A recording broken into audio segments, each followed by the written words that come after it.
And one more time. Good morning! Good morning! Ah, that's better. That's better. So, how many of you were here yesterday listening to my talk? Oh, thank you for returning.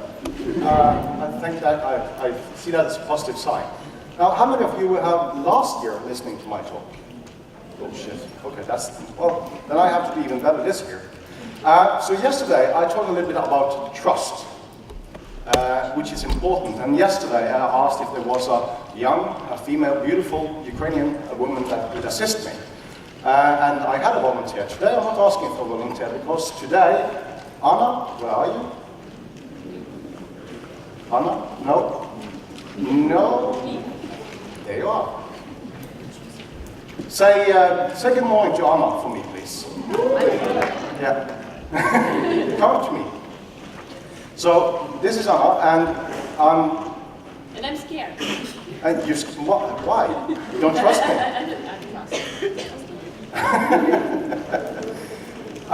Yesterday, I taught you a very simple trick to report back to your boss that you did a really good talk. Basically, I asked everybody to stand up. And I took a selfie with you in the background going like this. So whenever I go back to Norway, I'm going to tell my boss, which is actually me, how was your presentation? I'm going to just show the picture and, oh yeah, people were really, really excited about my talk. So today, I don't know if are you scared of standing in front of people? A bit. A bit? A bit. Do you do talks at any time? Sometimes, okay. Well, what we are going to do is very simple. I have the Google Street View app on my iPhone. And I want everyone to stand up, just like yesterday. But today we're not doing that stupid waving thing.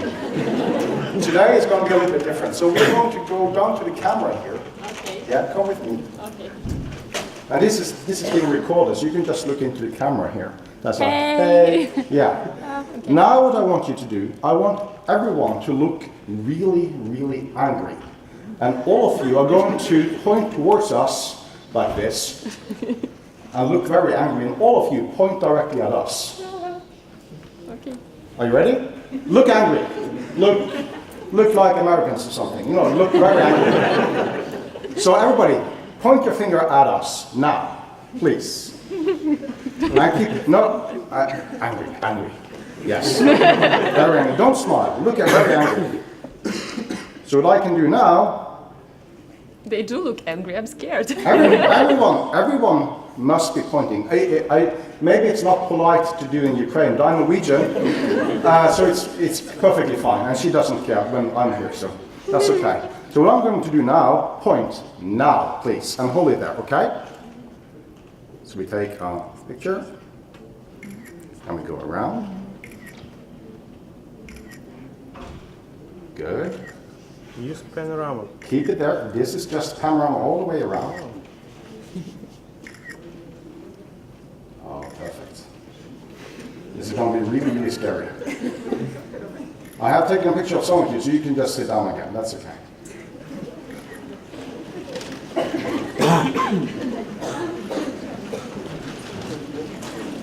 Thank you. So if you're ever scared of public speaking, I will put this picture out on Facebook, on Twitter, and on Google Maps, and I will title it with something scary, Ukrainians looking at these something. You can go now, yes. Thank you. Are you still scared of standing in front of an audience? I'm a little less scared. A little less scared. Okay, so my name is Per. I've been here before. This is actually my 6th time in Ukraine. I love coming back here every time. And I'm talking about security. And to me, security is about trust. If you go to the airport, like I'm going to do on Monday morning when I go back to Norway, there's a security control to get inside the terminal building. I need to do my check-in, show my passport, and I have to go through another security control again before I can actually go to the gate. And these security features are there for a reason. They are for many reasons. But the most important reason for why we have all those security features at the airport is trust. We believe that security at the airport works. We believe that it's safe to go there. If we didn't think it was safe, a lot less of us would actually be flying. But is it safe? Do you think the airport security is 100% secure? Ah, well, yeah, you understand some things, that's good. It's not secure at all. But it's very important for the majority of people to believe that it is secure, or it's secure enough in a way that we can trust it. And as I said yesterday, I trust my own government in Norway. A lot. Actually, the government does my tax calculations for me.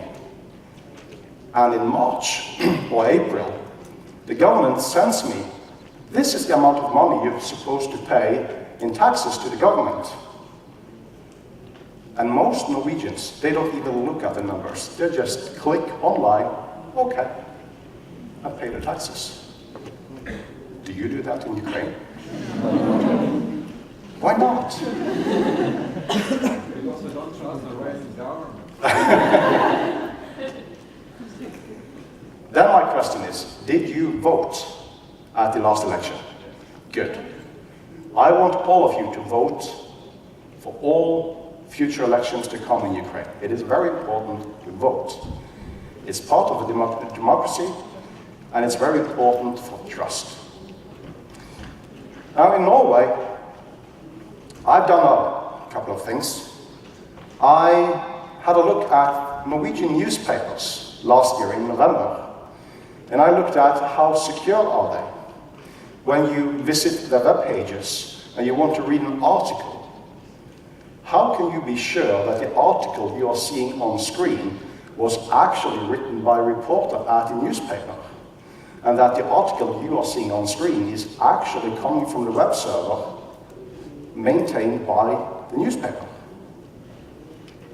Because if that connection is not encrypted using HTTPS, it is very, very easy for bad people to replace articles on that website or change the contents of pictures or the text in those articles. Many years ago, a long time ago, hackers actually managed to break into the official Russian news agency and change one of the articles on the website. As far as I can remember, they changed it into something funny. What if they changed it into something not so funny? What would have happened? A few years ago, some hackers managed to break into the Twitter account of Associated Press, one of the largest news agencies in the world. And they put out one single tweet from the AP account saying that there has been 2 explosions in the White House and President Barack Obama has been injured. That message only appeared on Twitter once. But still, the price of the Dow Jones Index, the stock market in the US, dropped by 136.5 billion US dollars for approximately 7 minutes, just because of one message. Now, what if we could put out a message saying that Donald Trump is becoming the President of the United States? What if we could do that today at a large news agency? What would happen? So it's very important that we can have trust in the services we use, if it is a newspaper or if it is the government. And these are the 10 biggest newspapers in Norway. I'm not going to do every one of them, but you can see a lot of red fields here. Basically, that means they don't have these security features at all. And at the bottom, for comparison, that was my website until a few months ago, and I had all green, and I configured everything by myself. It's a 1 gigabyte system, 1 gigabyte of memory. It's a virtual machine running at DigitalOcean, running Apache, running Postgres, running WordPress. Now I have configured everything myself in a couple of weeks, and I get all green. I have implemented every single security feature I could possibly implement. While the newspapers in Norway, they haven't implemented almost any one of these at all. So I teach reporters and news agencies in Norway how to better secure their websites in order to build trust. You said you don't trust your own government. I said not right now. Not right now. Okay. Do you trust parts of the government? Some of them? 50-50. Okay. I'm not going to, we're not doing a political debate here today. But as I showed yesterday, I looked at some newspapers in Ukraine 2 days ago. And it's pretty red, to be honest. Basically, what this page is telling me, and what I'm telling you, is that when you are reading news from Fakti, from Express, from Vesti, you cannot really know if the articles you read on screen, if they are actually coming from that newspaper, or if those articles are coming from a completely different place. And a fun trick that I like to do in networks with people is that I will sniff, I will listen to the network traffic going back and forth between clients and web servers, and just turn all the pictures in the web pages upside down. So you read a news article, all the text looks okay, but all the pictures have been turned upside down. And people have absolutely no clue, why is this happening? Is there something wrong? And then you reload. And you just flip the pictures upside down. Or you can replace the pictures with something else, like me. In all the pictures. It can't be that easy. So, what happened in the United States last year, the president came out with something called the HTTPS Everywhere for Government Directive. It's called an executive order. It's an order from the president, and the government, the US government, has to do what he has ordered them to do. And the order is pretty simple. By the end of 2016, by the end of this year, all US federal government websites have to use HTTPS. And only that. That means no matter which web page you visit in the United States that belongs to the government, the connection to that page will be encrypted. And they have a lot of government websites in the US. This is a very, very big job to do. And they did this basically because Germany have decided to do the same thing. Germany is really, really concerned about privacy. You can read the statement here, they have a lot of good documentation. And early this spring, the government of Norway, the Ministry of Justice and Public Security, Anders Anundsen, he read about this and said, that's a good thing. It builds trust. It builds trust with the government. So maybe we should consider doing that in Norway as well. So he wrote a nice letter with header and all, the Royal Ministry of Justice and Public Security, they wrote a letter to the National Security Agency of Norway. They work with, it's a government organization, they work with improving security for government in Norway, basically. That's what they do. And he said, I want you to examine how we can implement HTTPS support for the Norwegian government, all the websites of the Norwegian government, and how we should do it, and how fast we should do it. And they responded, of course, Minister, yes, absolutely, we will do that. And then, they called the NSM in Norwegian. They called me and said, we have gotten this order from the Minister of Justice, and we wanted you to, if you're interested, if you can help us out. So I said, yes, absolutely, of course, yes. Yes, I can do that, National Security Authority. So I met them. And they knew that I had been doing this kind of stuff with news agencies, as an example. Some of those newspapers have now implemented HTTPS. And when they did that, they sent an email to me and said, thank you for telling us that we had crap security. We are now working on it. And, well, thanks. And I also have newspapers in other countries as well that have done the same thing, because I have been writing on Twitter and on blogs that, I don't think you have good security and I think it should be better. And by having better security, you build more trust with your readers, with your customers. So it's simple. And this is a reporter with the National Norwegian Broadcasting Association, Øyvind. And I know him pretty well. I've been working with him for a lot of cases. So I called him and said, hey, Øyvind, I'm going to be working with the Norwegian government to develop a standard for how to implement HTTPS security. And I think that you as a reporter should write something about this. Because I know that as soon as the newspapers or television stations, as soon as they write about it, there's a much better probability that something will actually happen. If I'm just like, you have to do it, you have to do it, you have to do it, nobody cares about me. But when I can have the Norwegian Broadcasting Association write about it, talk about it on television, lots of things can happen. Good things. Do you know about the Panama Papers? Yeah? Big thing. Okay. Well, there's a law firm that got hacked this spring. And there were hundreds of thousands of papers in there talking about how corrupt regimes and political leaders and bankers and other people, they are hiding money in tax havens around the world. And Aftenposten, one of the biggest newspaper in Norway, they called me and asked me if I would like to write a story about this, my opinion, from a security perspective.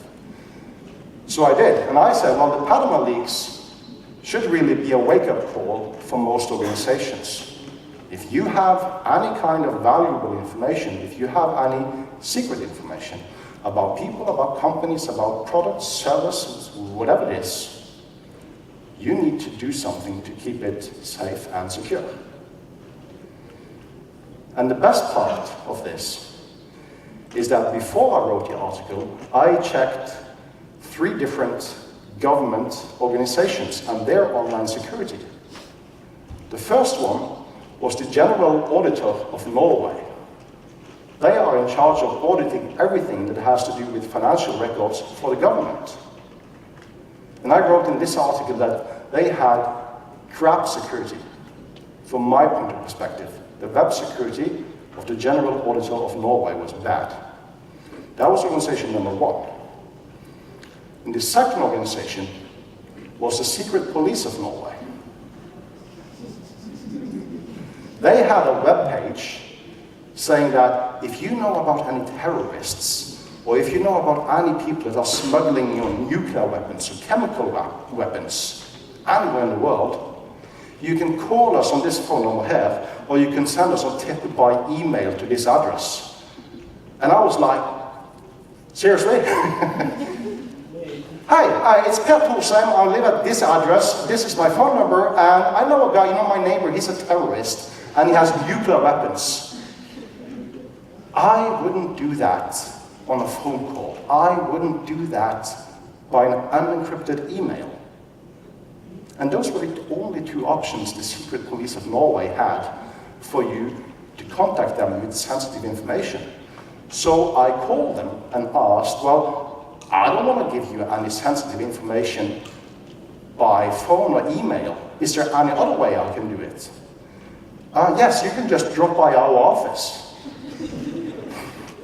Yeah, that's in Oslo. That's like an 8-hour drive away from where I live, one way.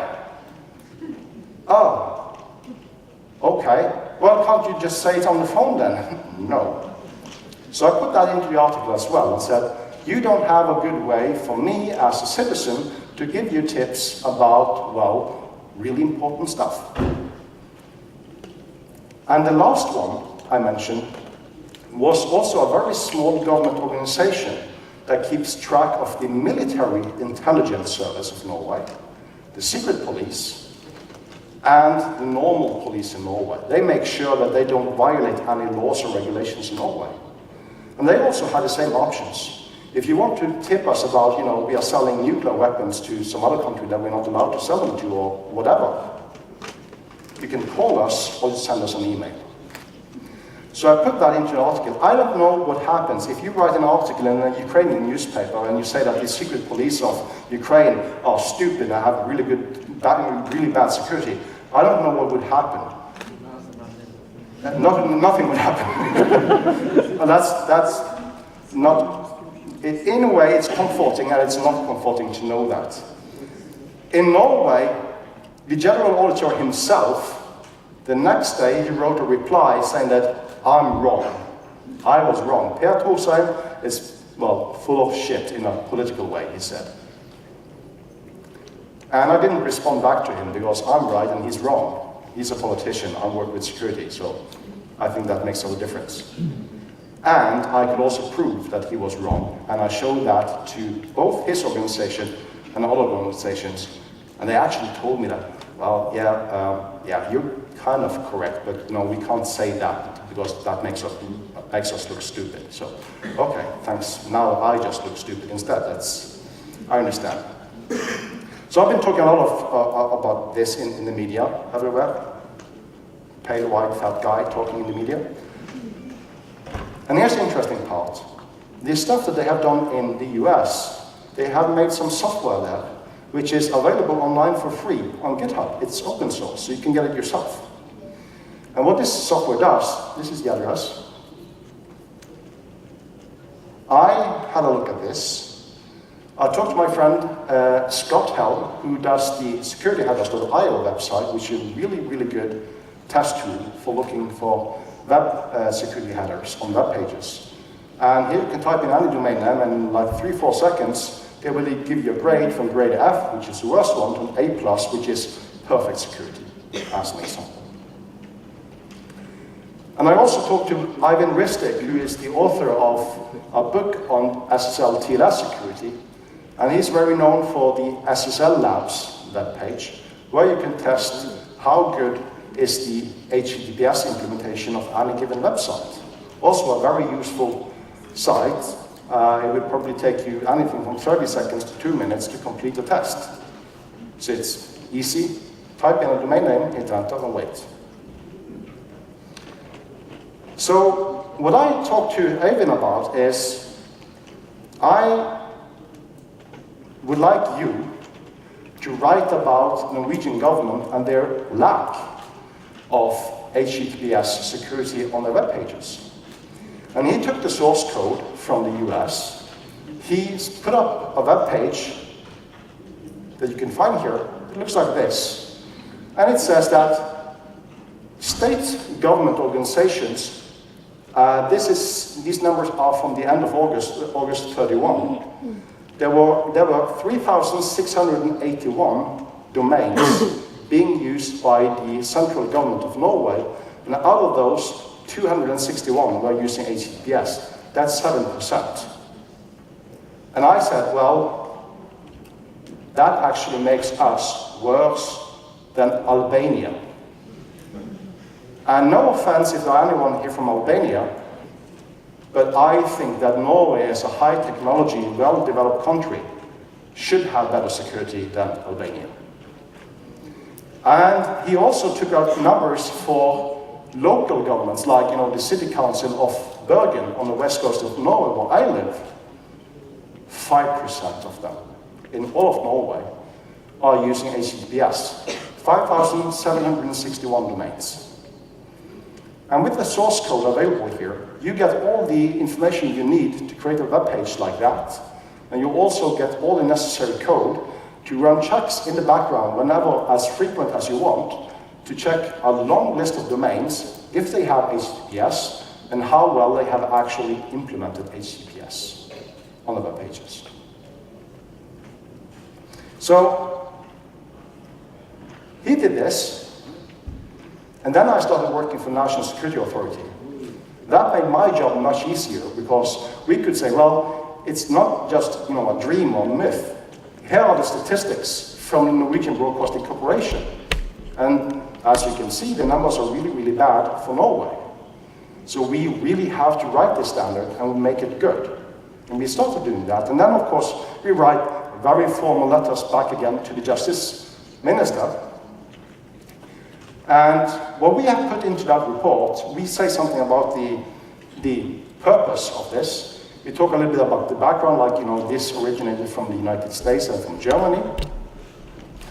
We have our general recommendation, which is implement HTTPS and do it properly, and do it for every single page belonging to the government. It doesn't matter what information is about there, in there at all. I have a 10-year-old daughter.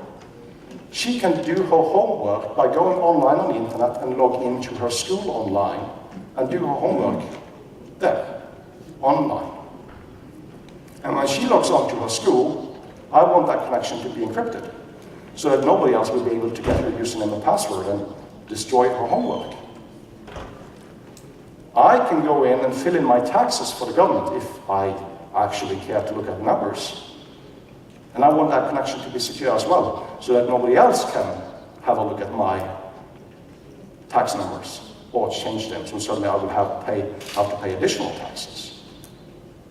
If I'm going to call the secret police of Norway and say, hey, my neighbor is a terrorist, I want that to be done using a secure connection as well. So the general recommendation is implement HTTPS. We give a description of what it is, what it does, and also very important, we have to explain to the Minister of Justice what HTTPS doesn't do. This is not a golden solution that fixes everything for you. And it's very important to know the limitations. We said something about the recommended implementation, like use the newest version of TLS, which is now currently TLS version 1.2. We said that use strong cipher suites with forward secrecy and authenticated encryption. Anyone here work with encryption? One. More people should be working with encryption. It's fun, it's math. Very advanced math. Use certified implementations if possible. Use trusted certificate authorities if possible. Are there any certificate authorities in Ukraine? That are issuing SSL certificates. There is one or more companies in Ukraine doing that?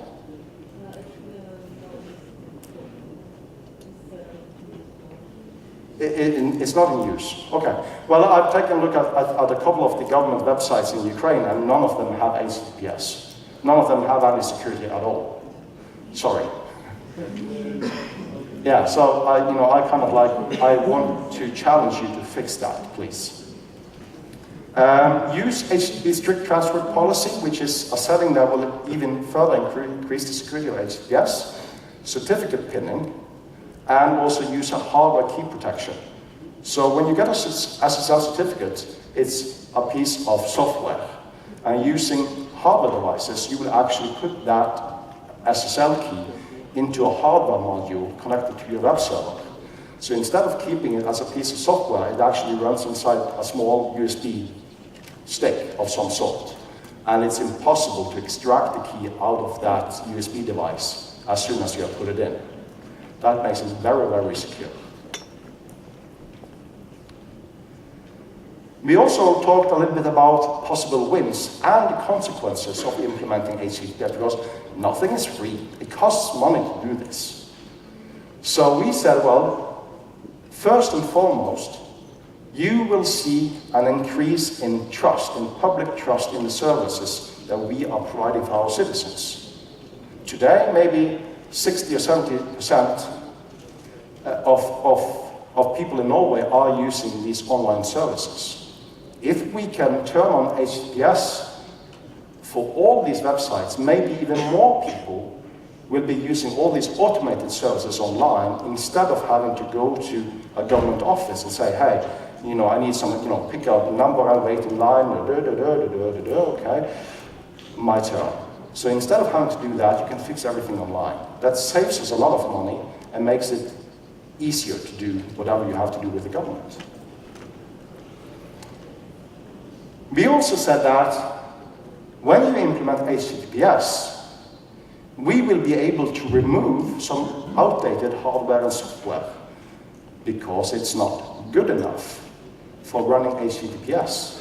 So it's like saying that a majority of cars in Ukraine are dangerous because they are too old. So we just make a new law saying that no cars can be older than 10 years, 7 years. And if your car is older than that, you have to, you can't use it anymore. That way, car security would become much better, but it would cost us a lot of money to do. That's what we are saying here. Get rid of the old hardware and software, update it to newer versions. Security will be better, but it's going to cost money. We also said that some international actors, specifically the United States and Germany, now also some other countries, they are doing the same thing. They say that we are going to implement HTTPS encryption for all our websites because that increases public trust in the government, which is very important for all of us. We said that by implementing HTTPS, there will be an implementation cost and there will also be an additional maintenance cost. This is not for free. It costs money to do it. You also have problems with multiple providers that provides what we call mixed content. It's a web page where the web page is coming from the government and contains whatever you need to read, but certain objects on that web page, pictures or text or something else, could be coming from an external third party. And if that external third party don't have HTTPS, you have a situation with mixed content. Some of it is protected, and some parts of the web page is not protected. How do we fix that? We also talked about support for implementation. Like, not everyone can do this, so should the government be paying itself to fix these things? How many experts do we need? How much time do we need? We also looked into the performance impact, and we also talked about when we implement encryption. A lot of people think that by implementing encryption, we are slowing down the performance of the system. That was true 5 years ago. It is not true anymore, because today we have so good processors and memory in our computers that encryption really isn't a problem. And we also have technologies like HTTP2, security headers, and DNSSEC to actually improve the performance speed of page loads, even if you're using encryption. In many cases, you would actually see that unencrypted web pages today will actually load slower than an encrypted web page using HTTP2. So there's a performance gain here. And none of the Ukrainian newspapers are using HTTP2. If they were using that, page load speeds could actually go down to half of what they are today. So that's a really massive performance improvement. So what I'm basically here to say is, I'm sort of looking for volunteers. I'm looking for people in the audience, in Ukraine. If you know any reporters at any news agencies in Ukraine, tell them to contact me. Tell them to call me using Signal or WhatsApp or even FaceTime, because those are secure connections.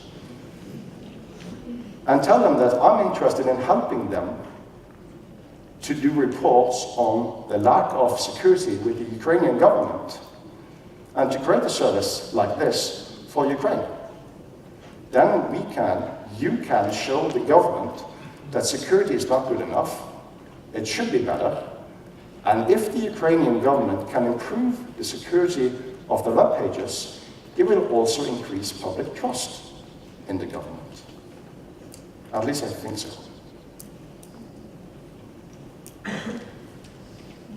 And that's basically what I have to tell you today. Raise your hands if you would like to do this. Raise your hand if you would like to improve the security of the Ukrainian government. Oh, come on. I want to see all the hands in here. Better security in Ukraine. Yay, we want that. Good. Should I do some password jokes? No. Questions?